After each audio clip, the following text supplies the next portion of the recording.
This conference will now be recorded. I'd like to welcome everyone to tonight's Monday, March 20th, 2023, Bladen County Board of Commissioners meeting. This time I'd like to ask Reverend Warren Hill from Bladen First Baptist Church to provide our invocation, and we follow the county name of Greg Martin, leading our next lead. Thank you. Let's pray. Father, thank you so much for this beautiful day that you've given us. Pray, Lord, as all these folks gather to this meeting tonight, we just pray for our commissioners. Pray that you'll be with each one of them. Lord, I pray that decisions made tonight and as they make decisions all along, I'm sure they have to make many decisions. We pray that it all doing your will and what's best for this county, Lord. And we just pray for all those that will present tonight and be a part. We ask your will be done in Jesus' name. Amen. Amen. Pledge allegiance to the flag of the United States of America and to the republic for which it stands, one nation, under God, indivisible, with liberty and justice for all. All right, before we approve the consent items, I'd like to amend the agenda to remove item number 9. Motion to approve, second, remove item 9. Before we approve that, I'd like to make a comment, Mr. Chairman. Yes, sir. Like for the minutes to be updated to show that regarding item 5, that I made a request to the sheriff for the addition of Mr. James Reed's name, and he agreed to that. Just add that on the name. Thank you, sir. Yes, sir. Got a motion by Mr. Peterson, second by Mr. McGill. Any further discussion? All those in favor say aye. Aye. Any opposed?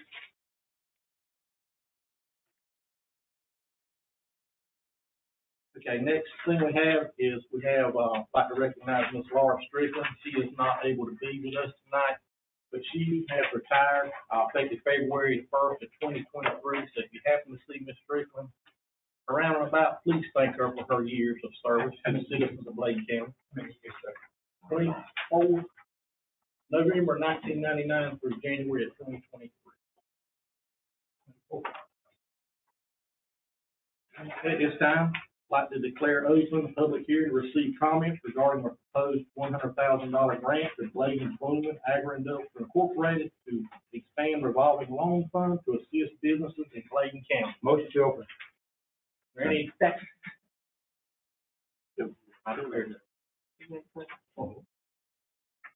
Anybody like to speak on the public hearing? This time I declare the public hearing closed. What's the pleasure of the board? Motion to approve. Second by Mr. Peterson, second by Mr. Britt. Any discussion? All in favor say aye. Aye. Any opposed? Next, I'll declare open a public hearing to receive comments regarding a name regional request. Anyone that would like to speak? This time I'll declare the public hearing closed. Individuals or delegations wish to address commissioners? Both of them are ARPA.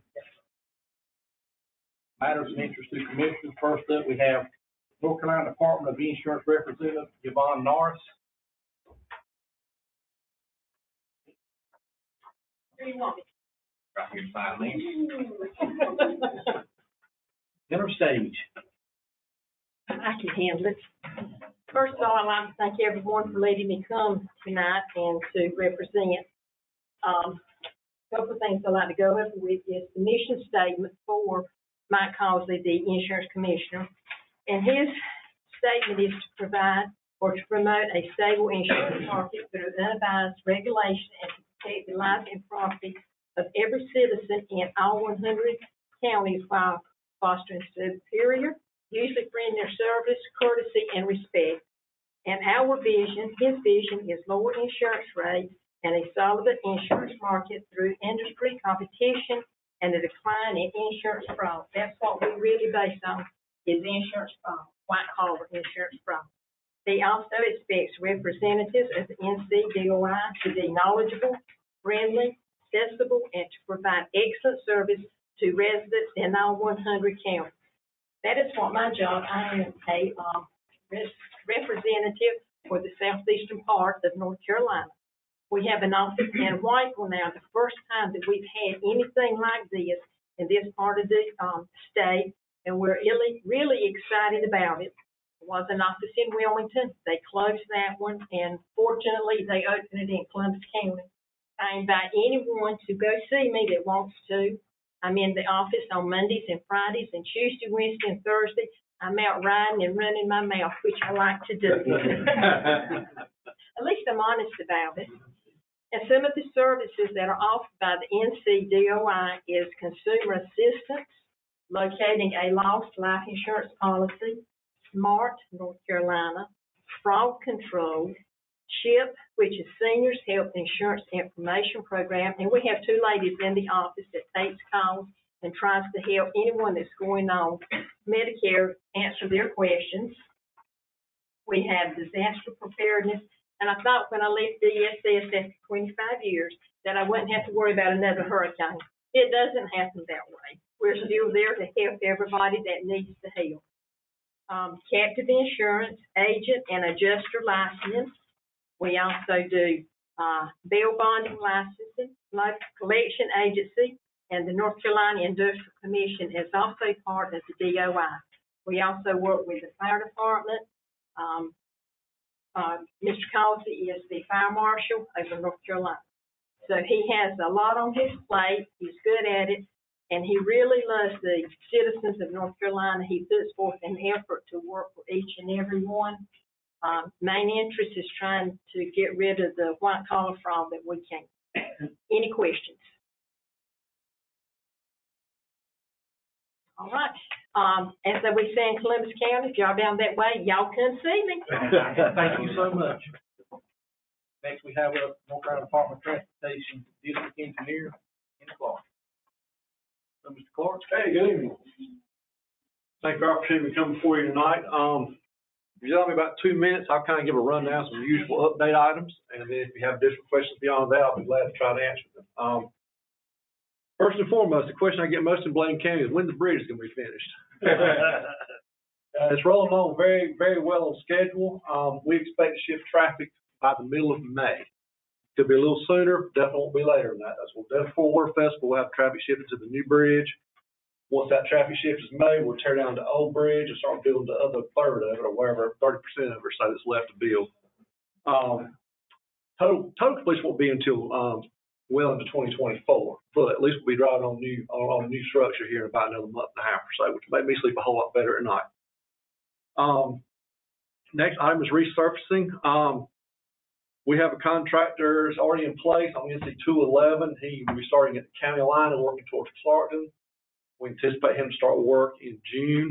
That will get us up to Clarkton. Our next resurfacing lift will then be to take 211 from Clarkton. We'll basically go through Clarkton right on into Bladenburg or Ralston County. That seems to be our worst primary road at the time, is 211. We're going to focus on that with what we've got under contract and what our next contract will be. Looking beyond that, NC 87 is going to be our focus, basically from Columbus County up to Elizabethtown. Chip seals, love them or hate them, it's a reality of how we do business because it is a very cost-efficient way of preserving our infrastructure. They will be moving in to work up in basically the White Oak area. If you can imagine, say 53 up to about 242 north. That area is where we focused at this summer. We anticipate that work start about July or so. The other issue I'm aware of, I think Mr. Coggle asked about signs on 87. Bullock, I'm sorry. I'm sorry. NC 87. I apologize. I had our traffic engineering folks come down and review NC 87. We can't add the no U-turns, and I'll tell you why briefly. If you look at particularly MLK, Peanut, MLK, and Mercer Mill, if you prohibit any left turn movements, there's nowhere else for those cars really to go to make that U-turn. So those need to remain in place as they are. For the other two ends, for Cromartie and for 87 business, we're going to pull the access. If we had any issues with U-turn traffic, we'll do a prohibition, but otherwise, we're not going to do any U-turn prohibitions. But the signs you requested, as far as like the NC 87 with the U-turn designation, that is an optional sign, but our traffic folks have agreed to good to add that. So we are going to add those signs here probably in about 3 weeks because they're making signs up right now. I put a PowerPoint presentation together, and you probably have answered some of the questions that I have on it already. But and then this is not questioning your authority or your knowledge or anything, but I have some while traveling Highway 24 between Clinton and Fayetteville, I saw these U-turns. Oh, well, we need that. Yeah. So I want to go through this PowerPoint. Okay. It takes about 5-10 minutes. Sure. It's possible necessity for U-turns on Highway 87 bypass. The following intersection on 87 bypass, the airport road, and you see those listed there, they don't have any north or south directional signs. You know, and I might be having the wrong term, you know, when you're coming down the road. You're correct. It's directional sign. That's exactly correct. Those don't have any directional signs. And you got 3 intersections at Cromartie Road, 2 at Peanut Plant Road. And Mercer Mill has it on one side, but the Big Blue side, it doesn't have it. Next slide. And right here, this is great. It tells you to go north or south. That's good there. That's really good. Next one. Now, on this one here, this is the Mercer Mill Road by the landfill. The drivers are told to turn right, and they're turning right. But look at me, you have a U-turn, so they'll know to go south. Right. See, right now, if we know because we're here, but if a visitor come in and turn right and go south, they're gonna say, well, how do I get back to go south? You know, yes. That's me now, and you already made some explanation on that already. Next slide. Same thing here on Martin Luther King. Next one, please. This is one facing Farm Bureau, and I was saying we need some correctional signs there. It looks like in order to go south. Right. Now, next one. Okay, this is at the end of West Broad Street in the junction. It says there to go to the right for junction 41 and junction 87. But I thought maybe they need a U-turn in order for the individuals or the public to know to go south. Yeah, what we end up doing, it is an optional sign, but we are going to go ahead and add those. We'll post a similar sign scenario on 87 itself. One of the signs will say, for example, NC 87 north will be a straight arrow below it. Right. NC 87 south will have a U-turn arrow below it. So I think that's going to address what you're talking about there. And then I went to East Columbus High School to a baseball game. I had to go to Whiteville. And after I went there, I turned on US 74, 76. Mm-hmm. And next slide. That's what I saw then. In order to go, I was heading towards Whiteville. In order to go east, I had to make a U-turn if I was going east. Right. The reason why there is a difference there is understand 87 was one of the very first roads we ever did. The what we call the reduced conflict intersections on that road. It had about the second highest fatal rate in the state. It was going straight across. And we did those various intersections. It worked great. It solved the accident problem. But they did get fined like some of the more modern stuff. We'll go in now and correct that and add those signs. Okay, and next one. Next slide.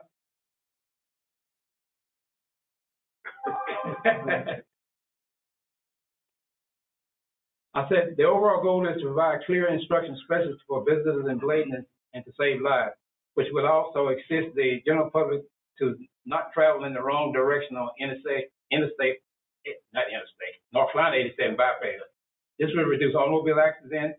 Action should be taken to assist the citizens, visitors with a readily distinguishable foresight towards their safety while traveling in Bladen County. Thank you, sir. Yes, sir. I got one thing. Yes, sir. That I'm trying to figure out. I was listening to what he was saying on that, but I've been out there on numerous occasions, and I've seen big trucks come in where they're on MLK, and the signage, they'll knock them down. They'll go there and turn them big trucks into that lane, and they'll run up in there and knock signs that y'all got in the concrete down. And I'm saying it may be better if you take them off in that concrete, because them guys will turn them trucks in there. It was relocated. It was relocated about a week ago. Yeah, you need to back them up. And then the other thing is, on numerous occasions, and not just 1 2 times, I have seen cars coming up from down that hill on the wrong side of the highway. I don't know whether U-turns you need to put down there or what. And then you'll see guys entering into the turn, like if you turn in from heading east and going to turn Martin Luther King, you'll see people coming from heading west and turning into that intersection that goes into that way. You see them like when you come in heading back toward Tar Heel, instead of them going down, when they miss a turn, instead of going down to the far end to where MLK Junction turn around, they'll go in through that section right there, the first section that goes into Martin Luther King. And most of the time, there is nothing saying one way, nothing saying do not enter. Signs are not there. And I'm saying some kind of way it needs to be signs put back, logistic far enough to say do not enter. Because those guys are turning in there, I had to stop several times and just wait for a person to get out of there. Yeah. And sometime at night, they particularly do it all the time. They turn across that craft and go in that thing the wrong way. I'll double check it. We did look at it, and there is a do not enter sign. I mean, it could have been knocked down since I looked at it, but there is a do not enter sign on all of those. As you're saying, if somebody were to go the wrong way, there is a do not enter sign posted to each of those locations. Now, MLK is our worst for getting signs knocked down. They knock them down. They be gone. We'll double check that. And as far as the one-way sign, if you notice, we've actually moved that one-way sign from the concrete up next to the stop sign here recently. What we ultimately want to do is change out the stop signs to have the one-way and the stop sign mounted together on the same set of posts. So I mean, you do a little bit different because they turn in the wrong way. Okay. You got to just literally stop the traffic and guys running 70 miles an hour behind you, you can't even get out of the way because they turn in to the wrong direction coming across that end. Right. I just want to thank you for the time, and Mr. Clark, thank you for allowing me to go over this and have a discussion with you. I thank you. Yeah. One real quick, the directional sign will happen fairly quickly. The one-way stop sign combinations may take a little longer to get those in place just because they are quite expensive because it requires a whole different sign assembly, but the direction will be fairly soon. Thank you, sir. Yes, ma'am. Is that right there to say trucks do not enter on the MLK? Because that's what normally happens. I look at them big guy 18 wheelers carried up and you limit. We are not going to restrict trucks. I'll go ahead and tell you. It is just about impossible to restrict trucks on anything. The reason being, I'm going to tell you the reason why. Just when you do restrict trucks, they're going to go somewhere else. You've got to give them a place to go. You can't not let them, let them go unless there's a bona fide safety reason. We were successful here in town to get some no-through trucks just because the trucks could not make like the Broad Street to Cypress to Queen, Queen. There are two sharper turns. We were able to get some no-through trucks there. That's one of the few places I've been successful in getting no-through trucks. We are looking right now trying to get it on Baltimore Road. Not official yet, but we are trying to get no-through trucks on that because the amount of truck traffic we're seeing there is actually causing the shoulders to wear out. The trucks are frankly wider than the pavement is down there. So hopefully we'll get no-through trucks. If we don't get no-through trucks, our backup option is going and widen the road. I have a couple. Yes, ma'am. I think I sent pictures to Mr. Martin and forwarded to you about East Arcadia Road and Troy Graham after that major rain. Right there at Town Hall. Yeah. I had an opportunity to meet with the town administrator last week. She said exactly what you're talking about there. Right. And I talked to Nicky Gerald, our maintenance engineer, on the way here, and he said it's actually scheduled for tomorrow. So all right. that part right there at Town Hall is going to get fixed like this week. There's other areas where we need to cut shoulders down there, but as far as that urgent area right there at Town Hall, that's on schedule for tomorrow. And then the several places on 87, when I travel after rain, the water stays on the highway. Mm-hmm. Near, I think it's near where Hakeem Brown, on that end, that corner, that curve, holds water. And some of the places, were they just cleaned up or? I've not gotten a chance to ride up during the heavy rainfall because we really haven't had a heavy rainfall lately. I was curious, is the water you're seeing coming from the edge of the roadway or is it in the wheel paths? That kind of determines what the treatment will be to solve the problem. It's on both. Some both, but a lot of them may be the wheel path. Yeah, the wheel path is due to the fact that the road has got ruts in it where the pavement's so old. There's really no way to correct that without resurfacing that road. But again, that's gonna be our next priority behind NC 211, but to go in there and basically profile mill off the top 1.5 inch of asphalt and put a new layer of asphalt down. If there's an area where it's up against the shoulder of the road and backing out into the highway, that's something we can solve quickly. That's a high shoulder issue. Most of that road, their shoulders are in really good shape, but if there's a particular area, if you would pass that through county manager, I'll be glad to identify those particular areas. Fine. The status on. My address would be great. Got it. Russ and Baltimore Center, we talked about that last year. That road, have you gotten any updates on that? I'm drawing a blank on this. It's right there. Kitchen Branch Road, okay. Right, got that. We cannot get a right of way out there. Yeah. And the last one, a lot of signs that are off, they're overgrown. Limbs and grass have actually pulled these signs down. I can tell you on 87 in East Arcadia, and one over in Council area, off of Baltimore Center on that. Yeah, well, I agree. That's probably our next big push we're going to have is look at both vegetation, also straightening signs. A lot of signs are crooked. We have one sign guy that works the entire county.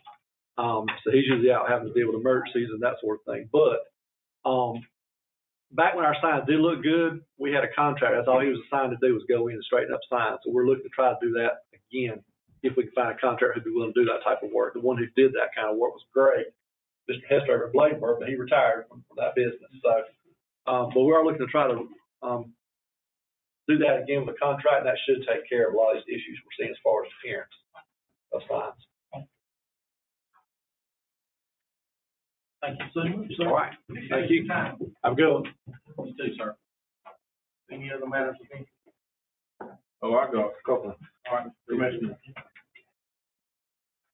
So, we all know we're struggling with our rural fire departments. I went to the fire chief meeting a couple of weeks ago, and there's a couple of things that they are requesting, and Mr. Hester, I'm requesting that you put it on the agenda next month, the next meeting. The biggest problem the fire departments are having is paperwork. They're struggling with getting their paperwork done because they're all volunteers. So I would request that the board hire someone part-time to go in there, one of these fire departments, and give them an hour or two a week to help them with their paperwork so that we can head off these fire departments closing. And I'll be glad to answer any questions anyone has on that. And the second thing is, another problem they got is these military vehicles they get with high waters and stuff. There's about 5 or 6 of them that's down. I would request that the Board of Commissioners put $10,000 in a slush fund, and that slush fund would be used for repair of those vehicles, and that $10,000 will be managed by the fire chiefs in Bladen County. I have a question. Who has them? Which fire departments have those? Just about every one of them has them. Kelly has them, Blamer has them, White Oak has them, Tar Heel has them, White Lake has them. The sheriff has a couple too, if they were to go down. East Arcadia's got one. That'd be enough. Mr. Chairman, my question was, do we need to get estimates on repairs and then figure out how much money you need? What the chiefs agreed to, we would put $10,000 a year in that fund, and then they would decide how to disperse it out. What I'm saying is, if the repairs is $20,000. You can't afford to fix it. I'm not making a motion to put all that money in there because you can't afford to do that. I agree with you. I understand what you're saying, but I'm saying is, if the repairs is $20,000, then we had not given enough money. I'm not asking for money to repair. I'm asking for money to help them with their repairs. Right. Okay. Not to repair it because we can't afford to repair it. Okay, I got you. But $10,000 would help them repair the truck. There's a lot of like transmissions and stuff, and someone said $3,000 or $4,000, and then it would just be something that sit there we do every year, and the fire chiefs would determine East Arcadia, whoever would request it, and then the fire chiefs would decide how much to give. That's probably a good thing to talk about, add that to our budget. No, I want it on the next I agenda. think we should We're just, posted, I think, if we meet next week, that'll be before the next meeting. I don't mean to be arguing with you, but it's something that the fire departments need now.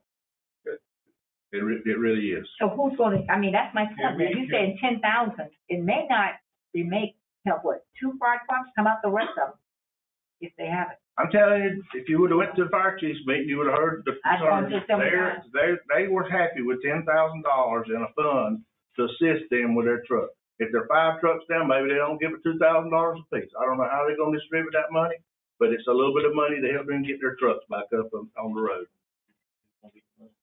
The fire chiefs. Yeah, but which fire? Can't tell you. You got so many in the county. We've got a fire chief organization that meets every So month. if one comes in and takes $5,000, and somebody else comes in. No. If Bladenburg requested $2,000, it would go before the Fire Chief Association. Every fire department has a chief, and all those chiefs has a separate meeting every month. The question I'm asking on our garage and stuff can't maintain or assist them with this? They don't want them to do it, or we're not capable of doing that, Mr. Martin? What's the issue on that? Well, we have two guys, I mean, I'm not saying they wouldn't be able to provide some assistance, but they pretty well stretched out in terms of. I'm saying we appropriated money for them to maintain them and let them assist in maintaining them, then that type of this basic operation stuff, couldn't we get staff to handle that or put somebody in place to help handle that type of situation?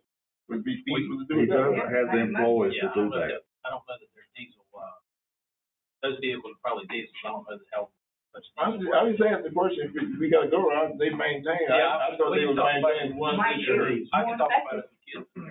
Sure, they would maintain the vehicles for the landfill and all that stuff, I thought that's who maintained those vehicles. I mean, they're hiring someone to do all of them, support all of them, hire someone. And then they can take care of all their vehicles. Just hire someone. I think that much more better. Mr. Hester, KIP can't take on all these fire department trucks unless you hire a pile of people. The fire chiefs were happy, you can call your fire chiefs and ask them. They were happy with the $10,000 just to assist them. And after 1 year, we can reevaluate it. If it works, it works. If it don't, we can go a different route. I'm just bringing you on behalf of the fire chiefs, and I would ask that it be on the agenda for approval or denial next meeting. Anything else? All right, next up, we have Jackie Gunness with the Health Department.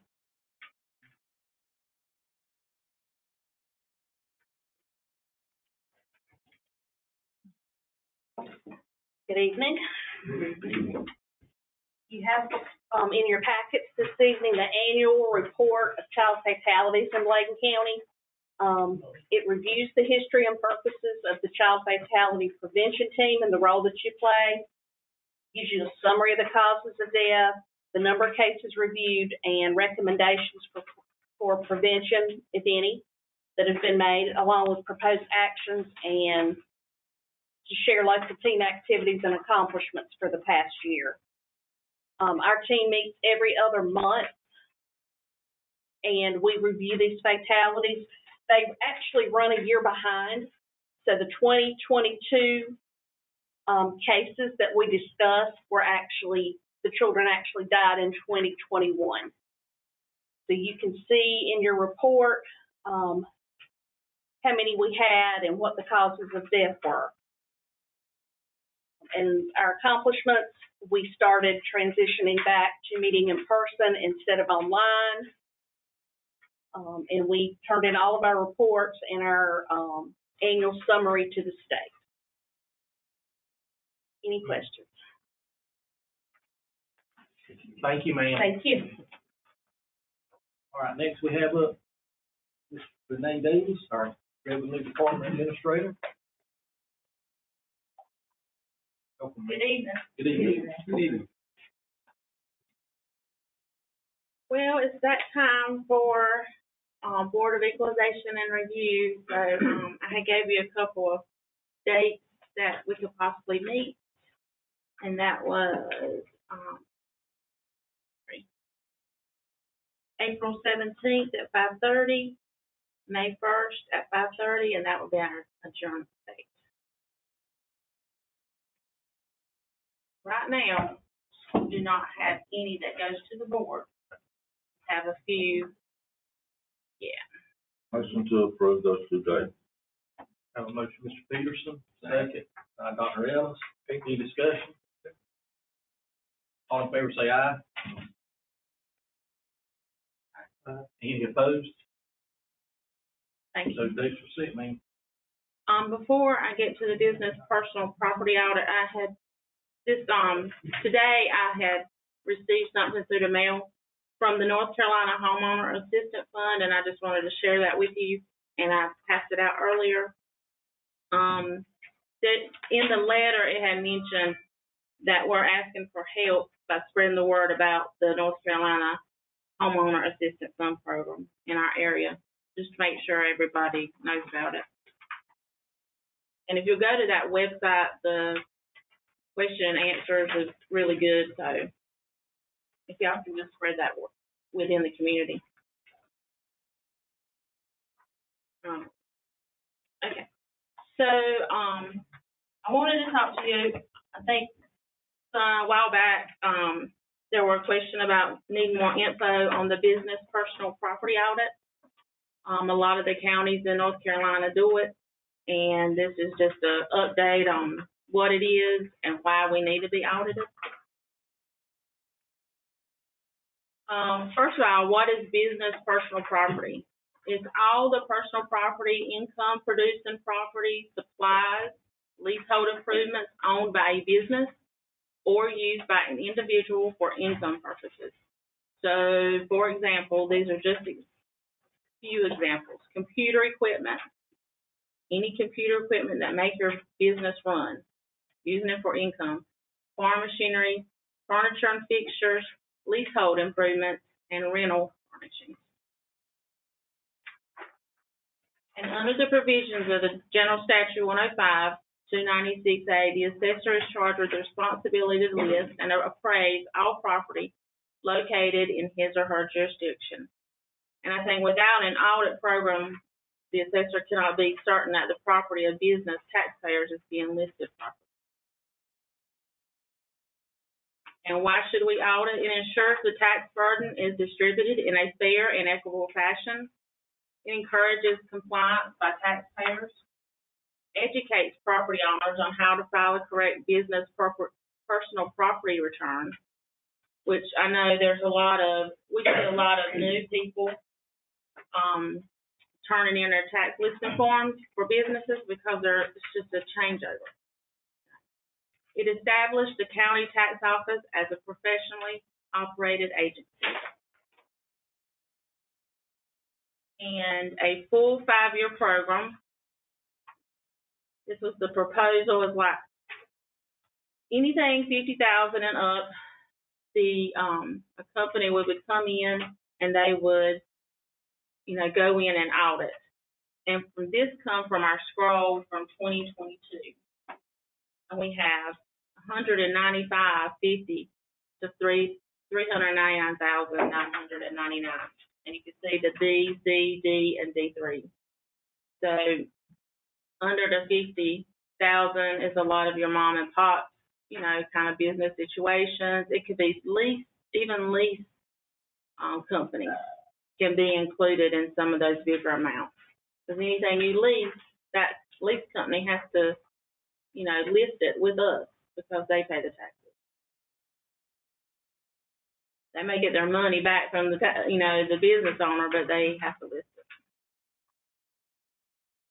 it. Within that full 5-year program, you'll see each year and in size, the A, how many we would actually randomly have to pull through the D3, and then every year, how many we would do, around 59, and then that last year will be 61. Just like this is just for 2022, scroll down, because these numbers could change. And for example, someone in 2022 listed their business equipment, it was only $5,000 in value. And I use smaller amounts, but, and we go out, discovered 18,000. It might have been one piece of equipment that they'd missed. And you go back 5 years, you do a discovery, because they probably should have, they go through their financial stuff and make sure that everything that they list with the state and federal is the same thing they need to list with the county. And then we would take the discovered value times the tax rate, and then there's a penalty for each year. And you would see the total taxes and penalties of the discovery. So you'll see the original tax bill before audit versus what it could have been. And this is just to help taxpayers. Sometimes they don't know what to list, and that's what we would help them with. We do audits for exemptions. We do audits for exclusions. We do audits for land use.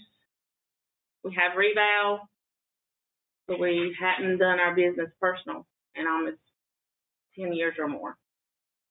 So this is another audit to make sure everybody's listing what they're supposed to. And you'll see the audit price based on the 2022 scroll and the scale, the cost per year, and the whole cost over the 5-year contract, and how the income estimate should be. And that's from the company tax management association. It's $46,000 that they did historically, and North Carolina audits by size, the 30% penalties, and average county tax rate that we have. Does anybody have any questions? Are they? I got one. Yes, sir. When to do this is one of the ones I brought. I know at one time we had that process that we did it for 1 year, I think. Who handles that process? Who we have? Did we pay the contract somewhere? Yeah, you would have to pay a company.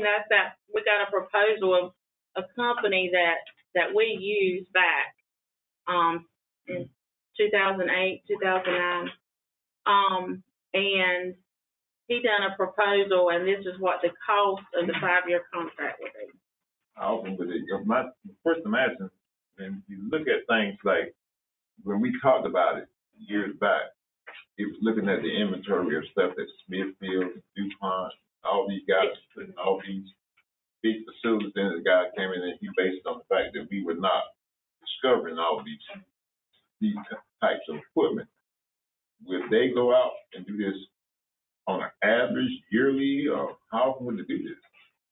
This is for a one-time audit, and it's a 5-year program. And so anything $50,000 and up, they have went through our scroll, and anybody who has business personal property, not the real estate, the business personal, we randomly would pick so many out for that 1 year. And this right here, the A, B, C, and D, and D3, they're sizes. So the bigger companies, of course, we don't have, but probably 2. And then you have 3 of the next size, all the way down to the 50,000. And they would randomly pick, and they will go and do an audit. They will sit and talk. They'll get their information and go out and look at it. And that company will bring it back to us and say, this is what we found. And they're in agreement with it. You'll be the one, your office will be the one that's regulating where they go, who they go see, or would they do it themselves? We have to randomly, our office will have to randomly pick each 59, right now, 59 a year. Mm-hmm. That's what I was trying to figure out, who will control that whenever everybody can say it's fair play. That's right. Everybody. Yeah, we would want it to be fair and equal. So we would just pull those, 37 of the 50,000 or more, and then we go to B and we get 10 of those, but we would randomly do that. I don't think I'm for this. I'm not going to put more taxes on the small business in Bladen County. If they got a dang computer and it ain't listed well and good. If you wanna go after the industry, that's a different thing. But this, I understand this is everybody, small business, everybody. This particular this 5-year program is 50,000 and up. Well, that's a small business. And I need more, we need to talk about this more, but I don't think I'm for it. I think taxes are high enough, and at some point, there got to be some trust in small businesses, and I just don't think we can afford to.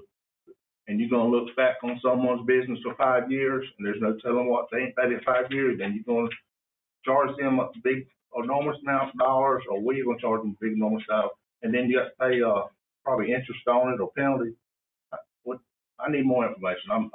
Right now, I'm not for it. I'm not saying, is there any statutory requirements? I know when you run a business, you have to file your taxes, and you have to file accurate. So as far as being a penalty, you're gonna pay it to the government, to the federal government, regardless. They're gonna assess you. So Yeah. She's not talking about tax returns. But still, it's the same I thing. mean, it's business property. I was saying business property, but Yeah, I know it's not tax returns. when you're depreciating your business, your property's inside your business, you're gonna depreciate it. So you depreciate the same thing, you're gonna have to show it. So it's not like you can hide it. It's gonna have to be shown anyway, if it got depreciated. Yeah, And all you're doing is checking to see whether or not they're depreciating what they got. No, that's not true. What you doing then? Tell me.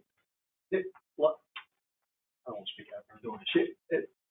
She's talking about finding things that people have errantly forgotten to list on their business property that they turn in, right? Yeah, and like Charles Ray saying that he would hate to go out to small business and let's say you forgot a computer or you forgot, whatever. I mean, it's just different, but anyway. That's because it's business. Just based on our agenda, I mean, it says an update. Yeah. This is not something, is this a done deal? No. Is this something for consideration? No, it was back, in the future. It was just asked that there would be more information a while back, might have been last year. Anyway, we got the information. How did we handle it the last time, Greg? Some of you guys weren't here. We handled it 10 years ago. How did we handle it then? Yeah, we approved the contract with tax management. And we let them handle it. They went after industry. I don't think they did personal property.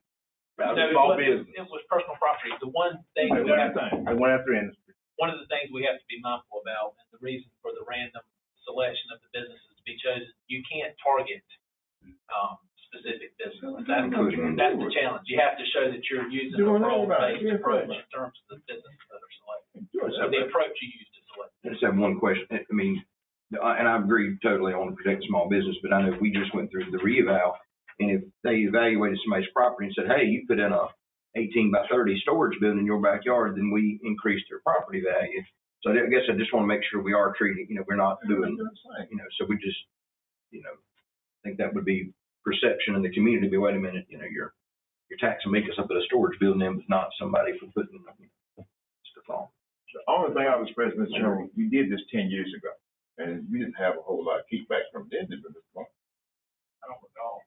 We didn't have any back on it. We did it 10 years ago. All right, anybody else? Thank you, ma'am. Thank you. Next, we have Ms. Lisa Coleman, our finance officer. Each other. I'd like to review the dashboard for the month ending February 2023. The general fund revenues at the end of February were 88.78% of the budget, and expenditures were 73.69%. I do want to give you an update that we just received last week about the sales tax.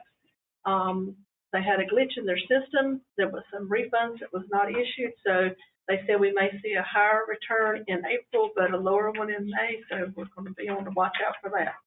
I just want to let y'all know if you start seeing the numbers fluctuating. Solid waste was at 58.6% of the solid waste revenue budget and spent 52.26%. Emergency telephone revenues were 33.9% and spent 20%. The water department was at 74% collection and spent 44%. And as you can see on the ARPA funding, we have moved all that over to revenue replacement now, so now everything's off of that funding. Any questions on that? What do you mean by on the office? You mean just for the county fund? It's not, it's what I actually have to report for ARPA. The federal inmate program right now, they have an average, by the end of February was 73.83% of federal inmates, but currently they have 80 people in the facilities under federal. Any questions? Thank you. Thank you, ma'am. I have a motion. Motion to Intersection of Bladen County Water District Board of Directors. I have a motion by Mayor McGill, second by Mr. Gillespie. Any discussion? All in favor say aye. Aye. Any opposed? All right. Good evening. Hello, Mr. Gibb. How we doing? Most of you, I think, are aware that in 2021, we entered a contract with Comores for two things. Number one was to assist them with getting water to some of the homes that have been impacted by the Gen X, primarily Tobermory area. And the second thing was to get treatment devices installed on the Tobermory and Live Oak well. If you recall, we did have some detect at those locations of Gen X at very, very low concentrations at the time. I think the highest we saw was 17 parts per trillion over at Tobermory and 15 parts per trillion at Live Oak. And those were pretty consistent readings over a period of about 3 years. Comores entered contract with us to provide filtration equipment at those two locations to help us get those wells as near Gen X free as possible. And I'm happy to report tonight that as of today, I just received from the state of North Carolina an approval on the final of installation of those two devices, the one at Tobermory, the one at Live Oak. So those are nearing completion and will very likely be in operation within the next week, if not by the end of this week.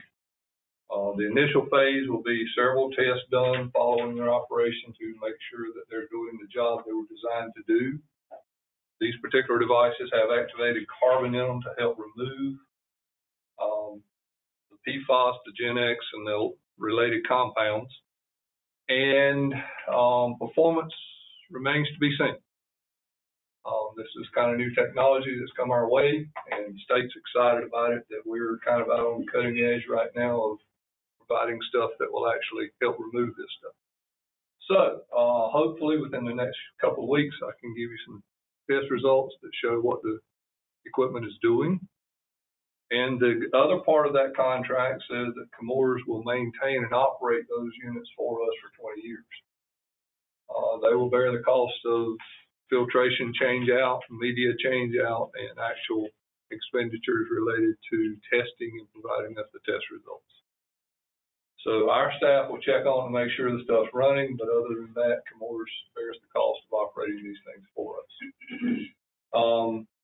Mr. Martin, I think, is also included in your information, report from EPA or an advisory from EPA, that they're right now looking at new PFAS, Gen X, and all of the associated acronyms that relate to, it's actually part of the Teflon production process and several other types of plastics that contain these compounds. I do want to point out that in the last 5 years, when it started here in Bladen, we were about 2017, got our first awareness of this being in the area.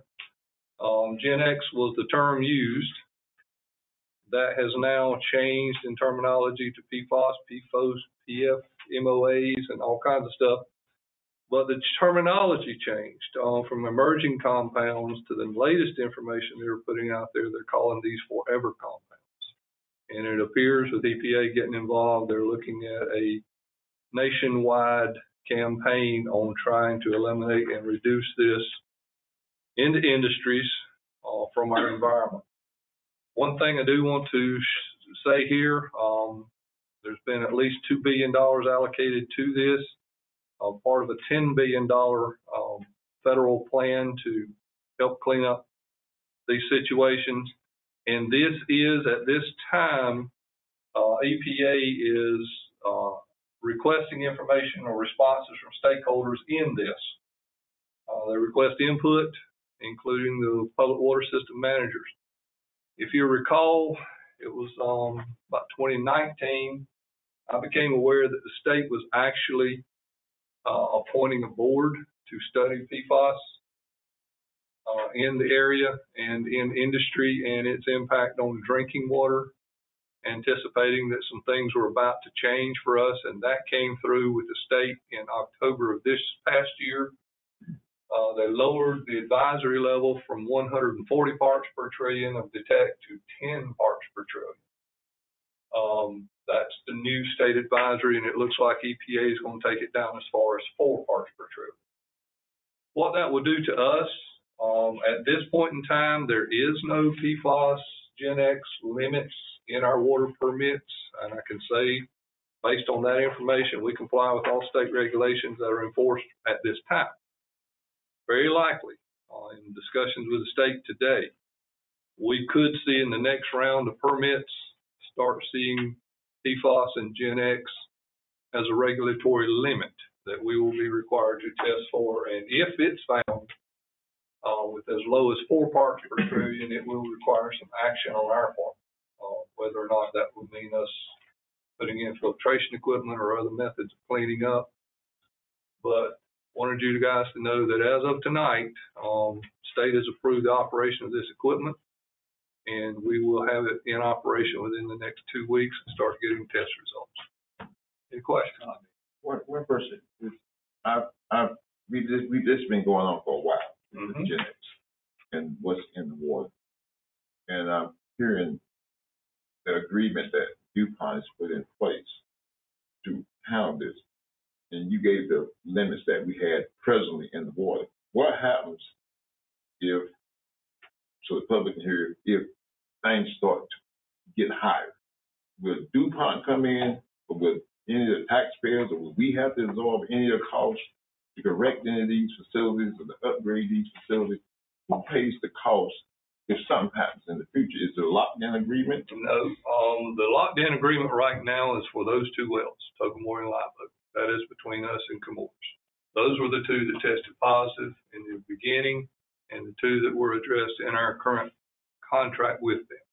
There's no language in the contract of ongoing at this point that will let us go back and say, well, we're going to add a well here or a well there because now we're finding. That will be something we will have to address at that time. Contract. So what I'm saying, DuPont or Chemours is still responsible for the liability of the Gen X or PFAS, as you call it. We can still go at them and not have it where we have to absorb costs to put in filtration system. And that language is not in the contract.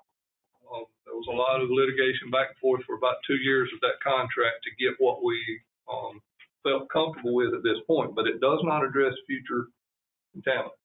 We were relying on what the state was sharing with us at the time, and the list of 23 compounds that's referred to in the consent order is what we're testing for. So far, none of the rest of our wells are showing impact as of right now. Will they in the future? This is an unknown. With them actually doing the containment wall and stopping the air emissions, we hope it doesn't go any further than where it already is. But if it does, the current contract we have doesn't give us any leverage to go back and say, now we want more help.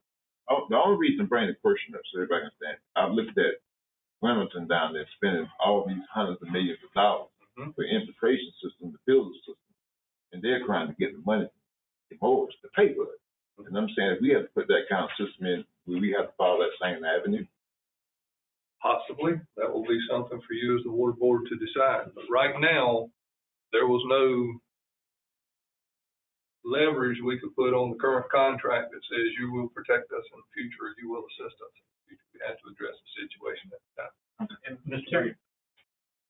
Let me say this, working with Kip, Mr. Martin, and our county attorney, and me representing commissioners on our meetings with Chemours. Everything that has been reported in reference to the water with the state, Kip, correct me if I'm wrong, and the attorney now, Comores has addressed everything that has been concerned with the water, and the state has told them what they have to do for Bladen County to comply. At this point, they have agreed and they have done so. Everything the state has mandated for them to do for this county, which covered our situation. We were real adamant in our conversations, all of it's recorded and documented. That was our concern from one. The 20 years just come up, I think, is a number. But as a commissioner, my point was, and there again, they correct. I said that anything that was deemed a problem, that Comores would be deemed as causing a problem. That's not the citizens of Bladen County's problem. Right. That we don't take on any expense that's occurred from the cause of Comores and the old DuPont, as Mr. Cobb did. And we feel pretty comfortable with that. They've done everything that has been asked and above in some cases. But the conversation has been well with their attorneys out of New York and with the local folks.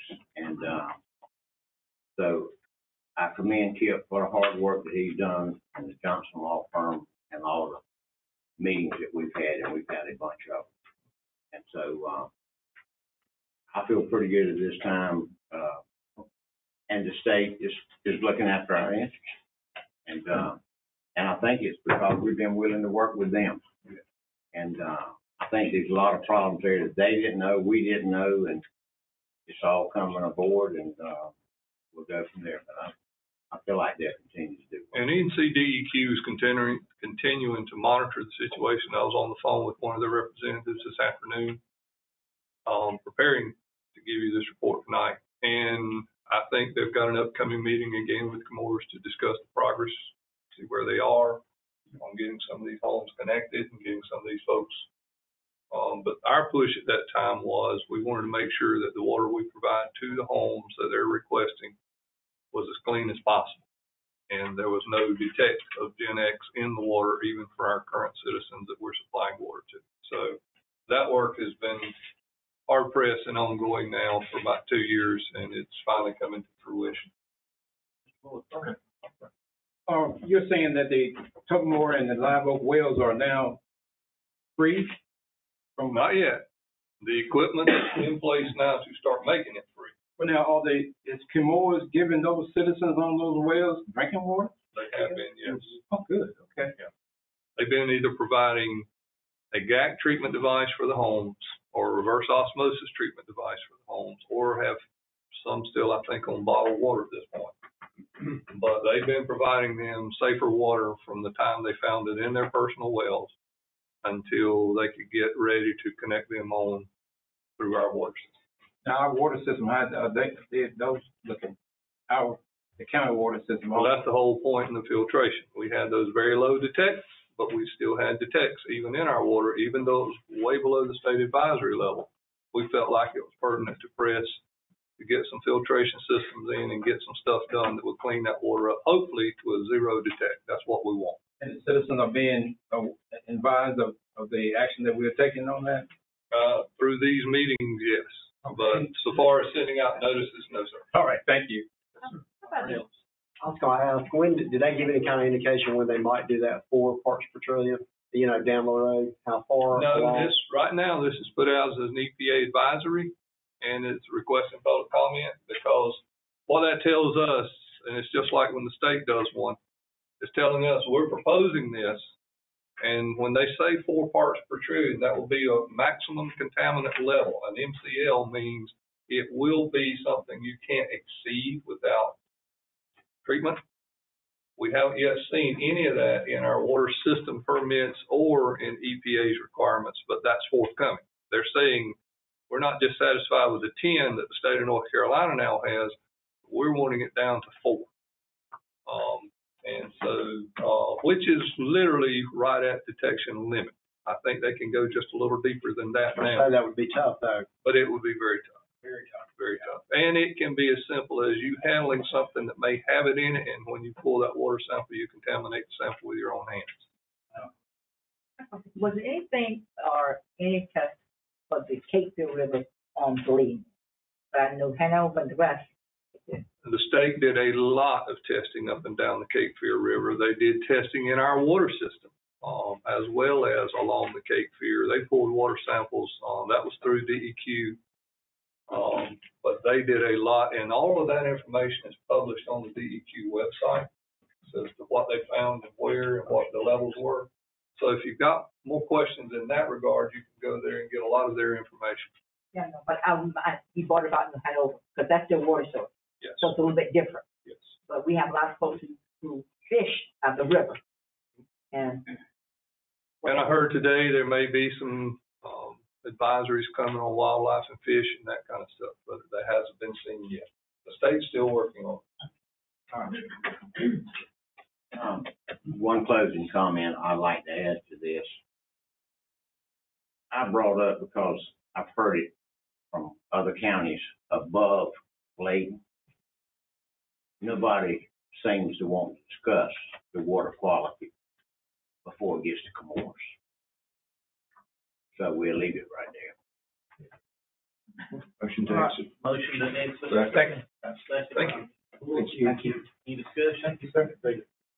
All in favor say aye. Aye. Any opposed? Thank you, Kip. Yes, sir. All right, Bladensburg Motion to, Rural Fire District Committee, please. Mr. Coleman would like to reappoint those three guys. Motion to reappoint by Mr. Peterson, second by I second. Mr. Cobdell. Any discussion? All in favor say aye. Aye. Any opposed? All right. Offer and enabled project request.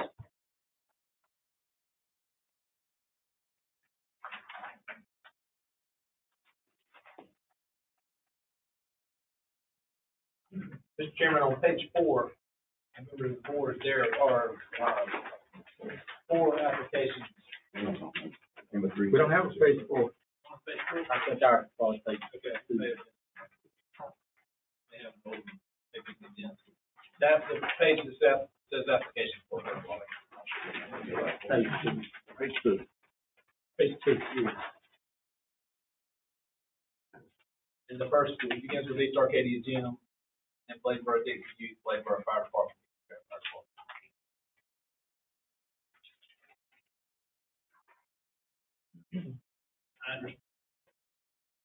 I'm trying to get ahead, but I understand there's a presentation. we asked for them to come in and speak for about East Arcadia Gym. What was yours, sir? I'm Dan Becker with the State Historic Preservation Office. I'm the Hurricane Grant Manager, which is the funding that has been already allocated to the gym. So I wanted to just give you a little bit of background about that grant program, how we're administering it, and providing oversight for all of the grants that are coming out of that program. It's a $17 million grant program. It was a National Park Service award to the state after Hurricanes Michael and Florence. North Carolina received the largest apportionment of that $50 million appropriation from Congress at $17 million. So I'll give a little bit of background. The engineer is here. He can address any specific questions about the property. My 45-year career has all been historic preservation. I spent 25 years administering Raleigh's historic preservation program. I administered, 15, 20 grants as a grantee, took the pension. We said I was available. They had this $17 million grant program, so they made me come and do this. So I spent almost 2 years with Commerce administering a grant program there, and now it's been 3 years with this program. So we built this from the ground up. The state office has never received this much money in one appropriation. They get an annual little bit that they dole out. So the Historic Preservation Office started looking at this property in 2018. We had some calls, came down, looked at it before the hurricane. And out of that, the school building there was placed on the National Register, but the gym was not.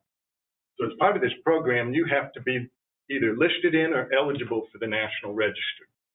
So the Park Service looked over the documentation that we provided, and they did in fact say officially that the gym was eligible for the National Register and thus could qualify for this funding. So we provide a lot of oversight for this grant program. It is a special appropriation from Congress. There's a lot of spotlight on it. And we have quarterly reports. The annual funding that they get from the Park Service, they only have to give one annual report. We have to give quarterly reports for this. So there's a lot of oversight. When the grant program was being put out for public information, we had to do a risk analysis for every grant proposal that was submitted, and we recognized the risk that was involved with the gym. You can just look at it and see, well, that's a risky one. And that's one of the reasons we reached out to the Lumber River Council of Governments to ask them if they would serve as grant administrator, help the town with administering that grant, because we were going to be looking real close at it, and we wanted somebody that had experience with grant management as our partner in that project. So that's what we did. David Richardson has been great to work with. Really a delight to meet him and work with him on this. We're approaching this in a strategic way, step by step, so that we can, at any stage when we find out that the funding isn't sufficient or it's not feasible, that we can go out the side door and stop. And we've discussed that with the National Park Service. They're fine with that strategy. Your funding would not be at risk because it's going to be the last money in. We will spend the grant money down till it is gone before the ARPA money would ever be used. Any work that's been done to date or to get us to the construction documents for bidding will all be paid for out of the National Park Service grant. We are required to have a fixed fee, solid construction contract. We will know how much contractors have bid before we have to make a commitment to the project. And if we find out there's not enough money, we'll throw our hands up and say, gee, we're sorry, we didn't make it. And we go out the side door. Our grant will pay for everything, and the $190,000 of our funds would not be devoted to the project, assuming that you approve it. So I would just note that you cannot get equivalent clear span space for your county citizens for $190,000.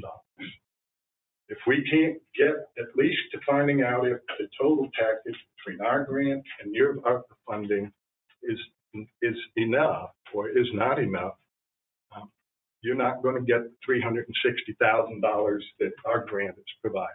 So it's really a question of the feasibility. We know you look at it, it's pretty scary looking, but it's a simple building. I mean, there's no mystery with that building. You can see how it's put together. So that's kind of, we have an experienced team. Jeff Adolphson, who is the senior restoration specialist for the office, has been there for 32 years. Robin Walton was hired for this as preservation architect.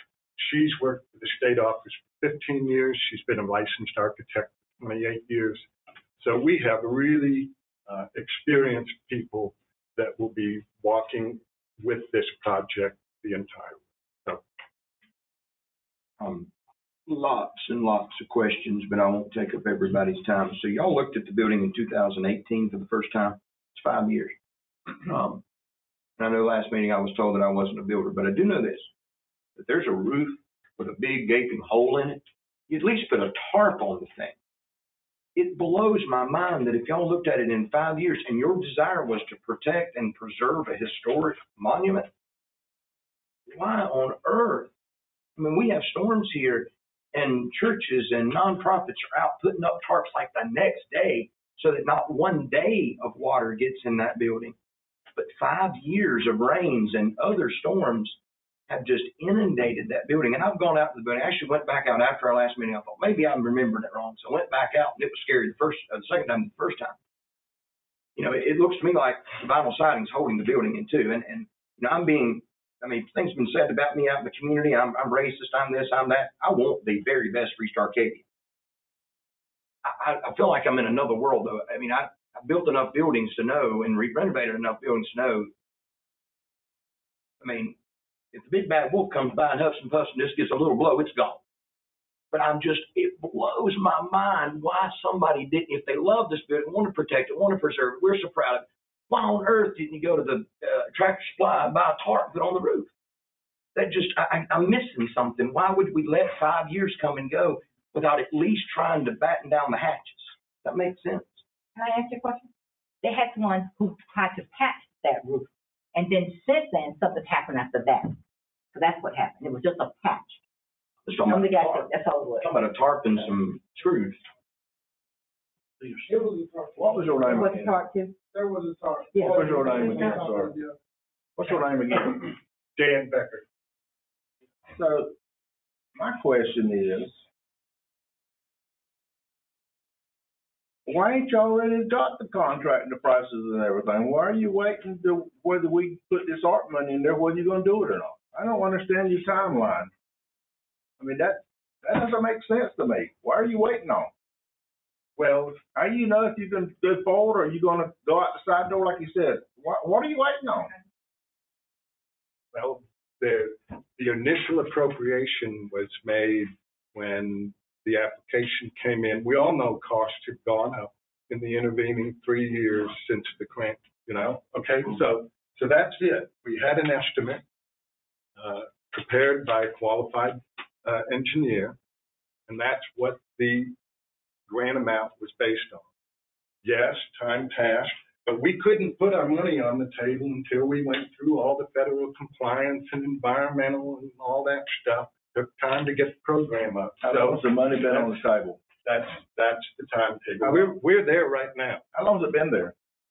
The building? Oh, the timeline of the money. How long's the money been on the table? Congress A week or 2 appropriated weeks? it in 2019. We got started in 2020. No, we got the money in 2020. It took a year to get through the environmental stuff. Yeah, I've been living it. That's a great point. So leading into that, environmentally, and I misspoke in the last meeting. There may be a possibility it won't have to be sprinkled because of the egresses and things. So take that. Asbestos, lead paint, other environmental hazards. I know that stuff is so expensive to remedy. Has that been checked out at this point? To my understanding, we have not done testing specifically for that. So my question would be on our 190. Okay, you're saying you won't use our 190 unless it pushes you over the top. Then We need a side door. Then why? Yeah. You got a side door. I know it's a separate thing, but we've given money to a number of different organizations. I know there's 130,000, I think, for East Arcadia revitalization. And so I was assuming, because it's been spent, it's gone. I was assuming when I went to East Arcadia, I would see a little bit of progress in those buildings. I went to other projects and I'm seeing no progress. And, I think we had a good faith, said, hey, we're going to put this money, we're going to see progress here and progress there, but we're not seeing progress. And, I really am amazed there hasn't been asbestos testing, lead paint testing, things like that, because that can get into hundreds of thousands of dollars in remediation. And I've had numerous calls from East Arcadia, and to be honest, there's more saying, y'all, please don't send this money down here. At far more of those calls than the calls that have been, we would like to see this gym renovated. And I don't know, and I appreciate the historic, I'm a history buff, but and maybe I need to do my homework, but it's not, I don't see that the historic nature of a gymnasium in East Arcadia benefits East Arcadia as much as something, if we could get our heads and hearts together on some other kind of grant that would provide a nice, new, air-conditioned, heated, safe building that we could, because a new construction, you can get a pretty good cost estimate. As opposed to, well, we don't know about asbestos, we don't know about this, we don't know what we're going to get into. And I don't think there's a person, and I know you're not a builder, I know what the engineer said, I read that as best I could. I don't think there's a person with any construction experience or background that thinks you can do that project for $500,000. And I've had some contractors ride down there just to say, and they said, wouldn't even begin to touch it for that kind of dollar amount. I mean, you can build a 3-bedroom, 2-bath house in Bladen County right now is almost $500,000. And I'm not trying to be, the voice of reason. Again, the 130 East Arcadia, has there been any progress? Yes, and you went and look, and they've done the asbestos check, they've done a lot of work. So you need to read the facts, or just ask Chuck, he'll tell you. They have meetings, they had meetings last time, they got design already, waiting now to select the contractor, the builder, so that's done. So let me say, you talk about East Arcadia, $130,000. You always tell me East Arcadia, but you haven't said a dime or one time have you talked about Bladenboro getting $1 million. It wasn't enough. You went to Bristol and got $300,000. Then you went, not you, but not them. Of course you don't know. You check about it. But thousands and millions of dollars in Bladenboro, I don't complain about that. That's progress. It's for the county. It benefits the citizens of Bladenboro. I don't have a problem with that. So why is it you and a few others have a problem with East Arcadia? That's what I don't understand. Let me finish. I'll let you finish. Let me finish. I've been talking to you. I'd like to finish the fact that they have, why it's historical? Because it's a historical building. That's why. That's why they want to go. I understand. I didn't question. I said, what benefits the community of East Arcadia more? In your professional opinion, do you honestly believe this project can be done for $500,000? That is the estimate that we have gotten with the latest figures, and the only way to know is to bid it out. So our estimate is $476,000. And what does that cover? To repair the building. That's what the grant is for. The grant is to repair the building. When do you plan on putting it out for bids? Excuse me? When do you plan on putting it out for bids? We still need to do the final construction documents. What we have, so the step-by-step was to do an updated budget estimate. You don't know exactly how long that'll be? Probably on the order of 2 months. So you're not putting any money into the pot until you get these? No. We've already put money into the pot for administration. We will put money into the pot for the design services to produce the construction documents. We will put money in to actually bid it out, and then we will get the construction bids. If they're over the amount that we have available to us, we will terminate the project.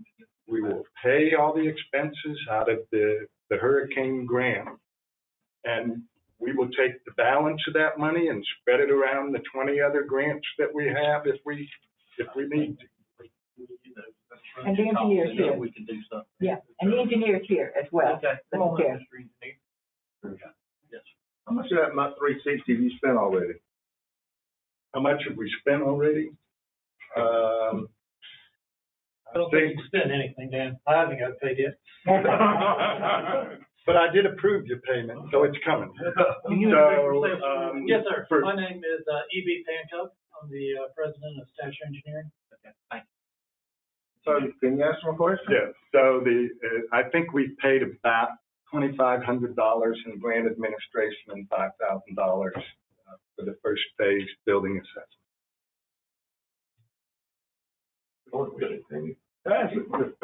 I'm sitting here and I'm listening to us questioning people's professionalism. That's what we're kind of find the right answers to answer the right question. And I hear us making the case. One is that you don't see as feasible. One says it is feasible. And I'm looking at the time element that we have to appropriate this money. We got the 2026. Now there are no. Okay, we don't have any time limits on it. There is no limits on the money. We can do it if it's next month, if it's 6 months, or if it's a year from now, if it's 2 years from now. We can appropriate this money. My thing is, we put the money and earmarked it for that type of construction. We earmarked it for that. Why is it just, we can't as a board say, let's appropriate the money, just earmark the money, just like we left it, leave it just where it's at. Let these guys, these engineers that do their job, come back to us and put their professionalism to work. If they can present to us a formula that represents what they can do, we come back to the table and say, okay, let's give them the $190,000. But until they do that, let's just stop having this discussion, checking everybody's professionalism. I don't know what you guys can do. I'm not a professional. I'm not an engineer. I'm not a construction guy. Let them do their job, bring it back to us, lay it on the table with bids and everything. We leave the money intact because we don't have any limits on it, and come back and say, okay, they took the side door. We don't have to worry about it anymore. The problem goes away. I think If they that's don't what take we've the all side been door, wanting to do anyway. that's all we need to do. No, nobody's proposed to take the money. Let's just move on to the next thing. Mr. Chairman, I appreciate you both being here. I'm sure thousand places you'd rather be. And you mentioned there's a $5,000 for the initial, building evaluation and an updated budget. okay. So the building evaluation, what all went into that? I went out and I crawled under the building, I got on ladders, I checked out the rafters, up with pretty good, quantity of what needs to be replaced, what needs to be repaired. And I agree with Mr. Cogdill in that, but I think maybe one step further, and that is, our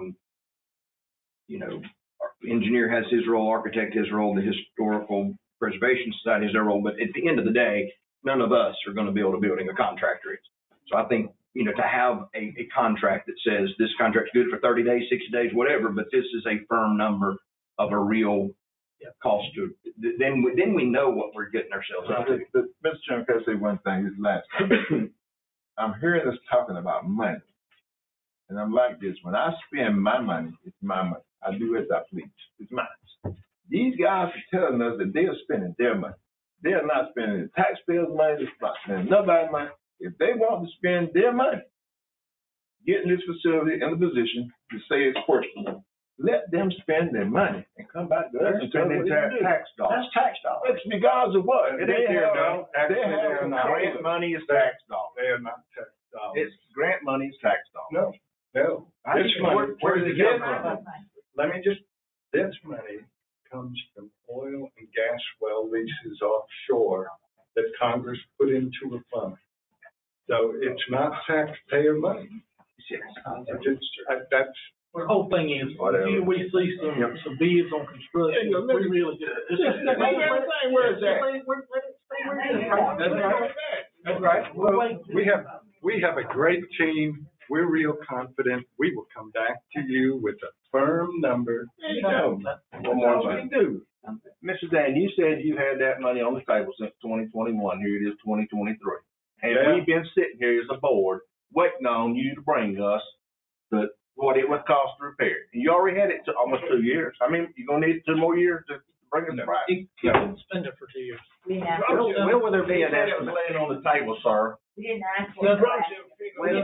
Seven states need to come up with an agreement. Didn't you give us a figure $476,000? You just gave it to us.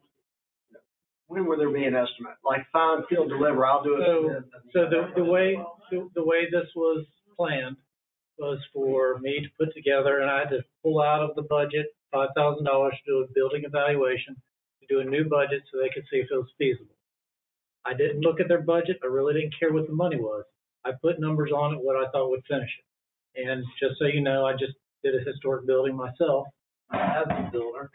Just finished it a couple months ago. So they're pretty good and accurate numbers. I know what custom wood, what it costs to mill custom trim right now. I know because I wrote a check. So we put that together without looking at it. They didn't want to move forward until they had money for that budget because we're pretty sure it's going to cost all of it. There's other projects this money can go to in other areas. If they don't have the money, the $190,000, those plugged in with it. I don't believe at least at the beginning, they didn't care to spend more money. And I had an agreement that I would stop my services at that point and I'll move on. Right now, I'm waiting for go-ahead so I can put together a set of construction drawings that we can put out to bid. And I'm happy to give you all my background if you'd like it. Okay, so I grew up in construction. My granddad had he built about 120 custom homes in Raleigh a year. I got my first construction job in 5th grade. I worked on framing crews. Me and my dad would build decks and do subflooring on the weekends. I went to West Point after high school. I got a civil engineering degree. From that, I was in the U.S. Army Corps of Engineers. I was an Army officer. First job was at the 82nd Airborne. I was in charge of all the 82nd Airborne's building maintenance. It was about 200 buildings. I was also in charge of all their new construction. So that was about an $800 million program. Once I left there, I went to Fort Polk. I was a company commander there, in charge of a construction unit. And I also got sent to Tazar Airfield in Hungary, where I was in charge of all of the base buildings as well. There's about 80 buildings built by Soviets. In that role, I was in a GS-15 slot as a young captain. When I got out of the Army, I was a contractor. I built a 20-story building down in Pensacola Beach, Florida for 2 or 3 years. I've been in this area for about 15 years now as a structural engineer.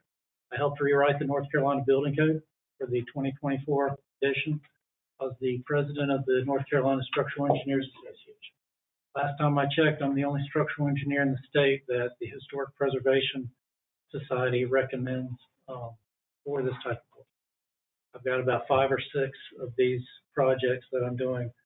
They're all qualifications-based projects that I won across the state.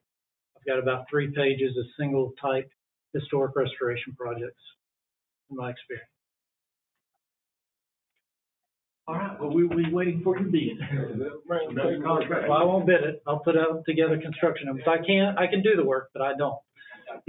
I can put all this together and we can get numbers. All right, thank you. Thank you for your time. Thank you. All right, Mr. Martin, I'll turn the floor over to you, sir. Thank you, Mr. Chairman.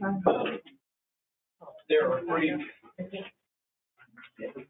applications that are ready for your consideration in Bladenboro-Dixie Youth, Bladenboro Fire Department, and Grove Fire Department. There also have been commissioners who have indicated an interest in funding these. As you can see, there.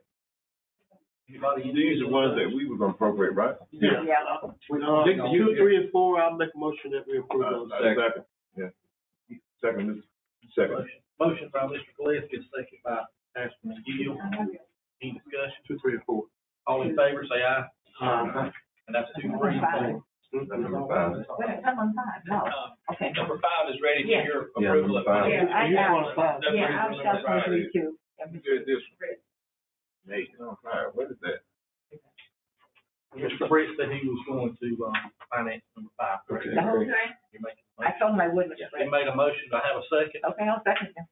Dr. Bun Goins, Yeah, second. I'll do part of it. Any discussion? All in favor, say aye. Aye. Any opposed?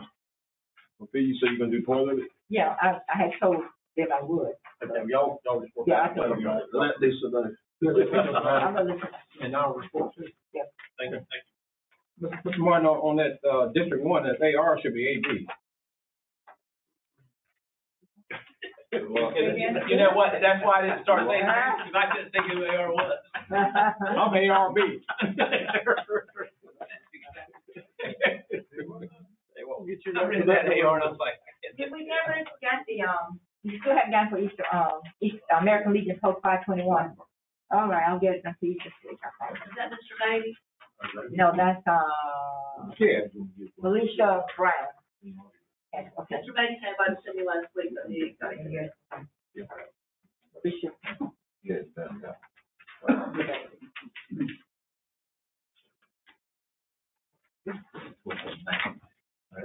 All right, sir. thank you, Mr. Chairman.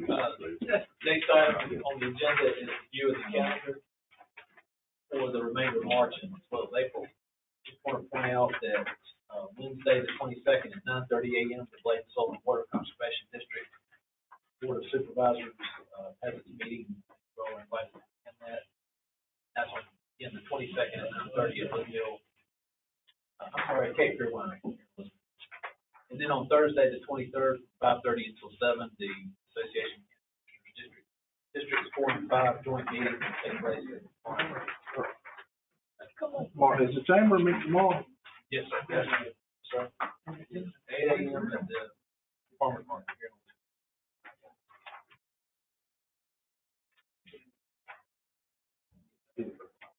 Moving over to April, on Saturday the 1st from 10 until 2, the Bladen County Veterans and Community Stand Down event will take place at Elizabethtown Baptist Church. Also that day from 10 a.m. until 10 p.m., the Spring Fling event will take place in downtown Bladenboro. There's also a 5K run for hope, starting quite late that day. On Monday the 3rd at 8 a.m., there's a prayer service here. The board meets that evening at 6:30. Friday the 7th, county offices will be closed in observance of Good Friday. On Monday the 10th at 5 p.m., the Health and Services Advisory Department. Tuesday the 11th at 5 p.m., the Board of Elections meets. And on Monday the 17th at 6:30, Board of Commissioners meets. You also just added, just remind you, it's 5:30 Board of BNR meeting. It's what? 5:30 Board of BNR meeting. It was just scheduled tonight. Oh, that.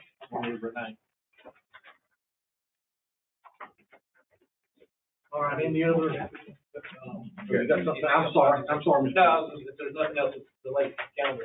Moving to item B, we would like to schedule a special meeting to discuss the preliminary budget. There's, not we're flexible. We suggested the time of next, Monday, just because sometimes the fourth Monday seems to be a day that works. I'm gonna be out of town, but that's not the end of the world. Will they be bringing recommendations from us, or we just gonna be talking in general? Just talking. Just in general, not specific coming in. Yeah, that's fine. I'm just. Everybody else be here next Monday? And Monday when? Whatever time works.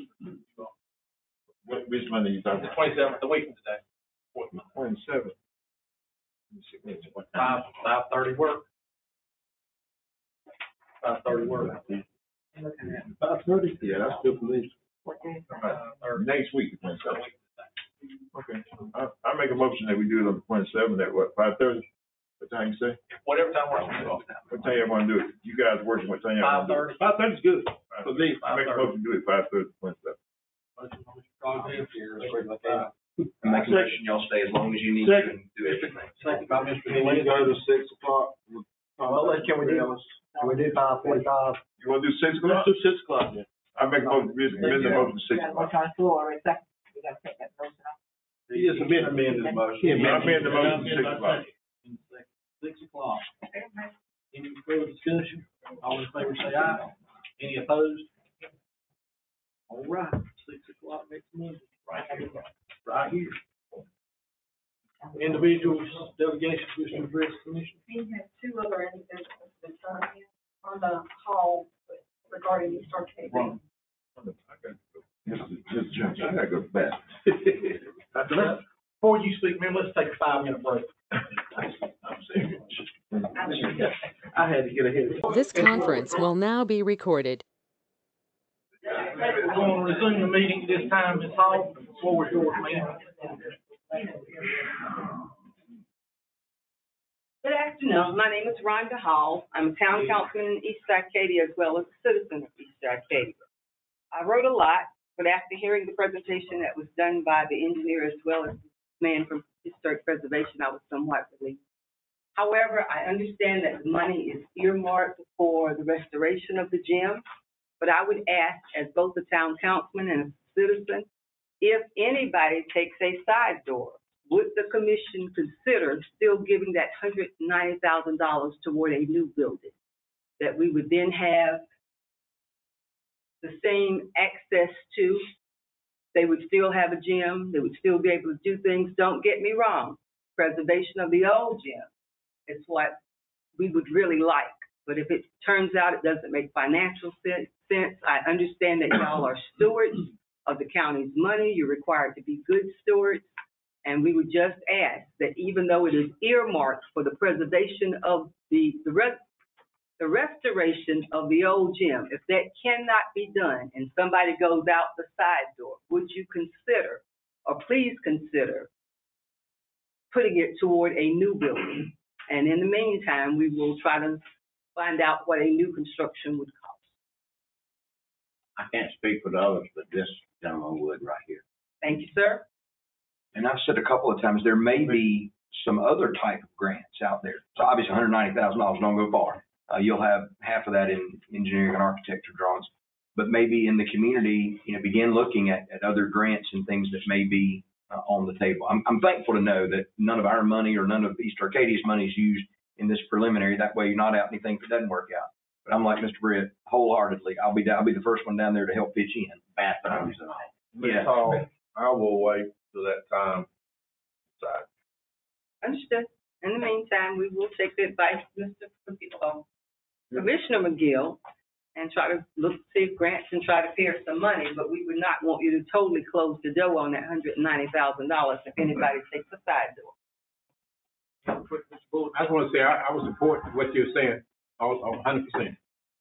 Thank y'all all. Thank you. Yes, ma'am.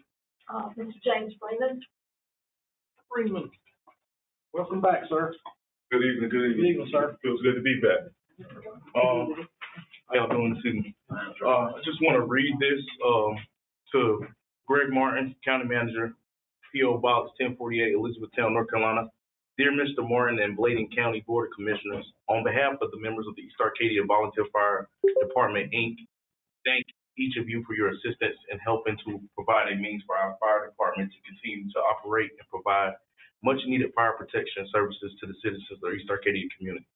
We would also like to acknowledge and thank Nathan Dallas, Director of Emergency Services, and his staff for the professional work they've provided with respect to this matter. Again, thank you and the members of Bladen County Board of Commissioners for your continued support. We look forward to working with you in the future to accomplish great things for the citizens of Bladen County.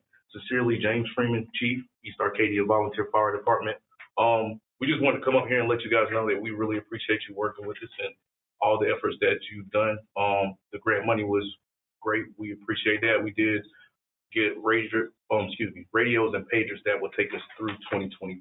So this is just a reiterance of our gratitude for cooperation with you gentlemen and ladies as well. Thank you. Appreciate everything y'all been. Mr. Freeman. Yes, sir. Mr. Hall went to the chief meeting the other night. Yes, sir. And he spoke a little bit about what y'all were trying to do. Yes, sir.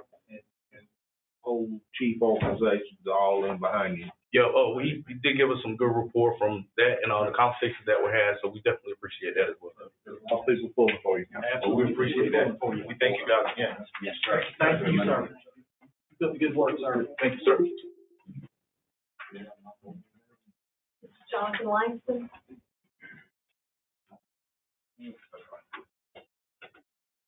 Hey guys, I just wanted to say I'm Jonathan Langston. I do reside in Elizabethtown, and I am on the board of a couple of places in Bladen County. But today I'm just coming before you as a citizen. I'm not representing anybody today. Just to make that clear.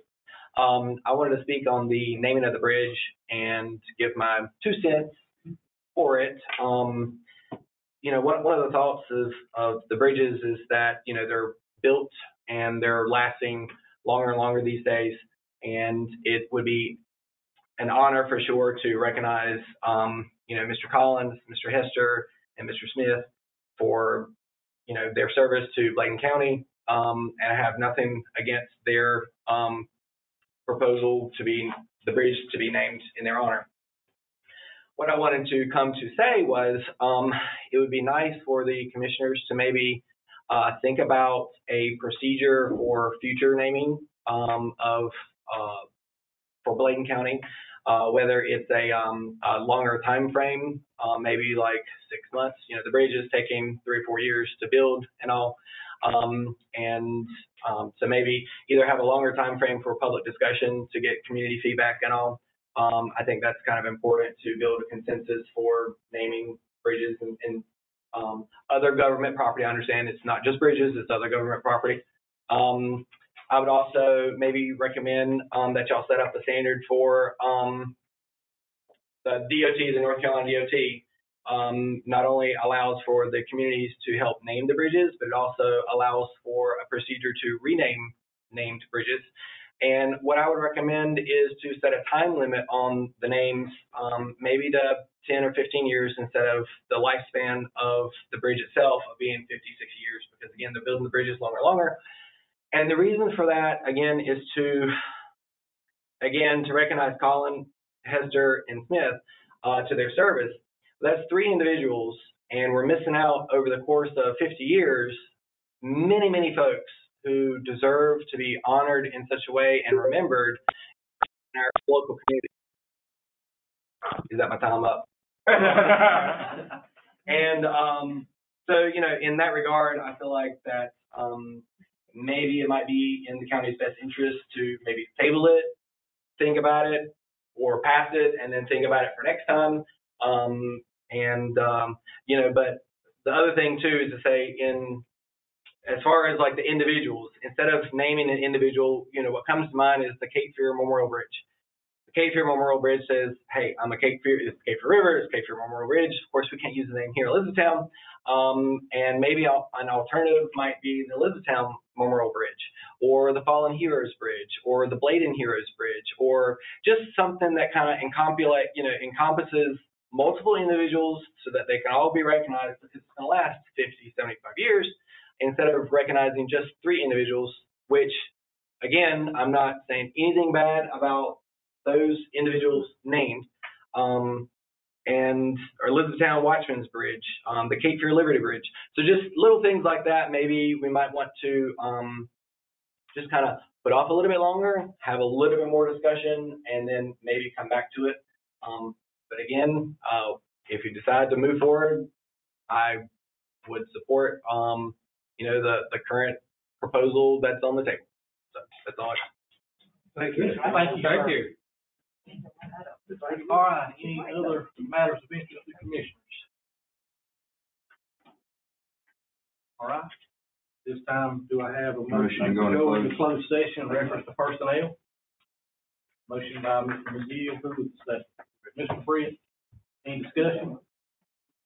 All in favor, say aye. Aye. Any opposed? This conference will now be recorded. Got a motion to come out of closed session by Mr. Gillespie, got a second by Mr. Peterson. Second by Mr. Peterson, second by me. It don't matter how you want to do it. That's fine. Any discussion? All in favor, say aye. Aye. Any opposed? Motion to adjourn. Motion to adjourn. Second by Mr. Cogdell, any discussion? All in favor, say aye. Aye. Here, folks.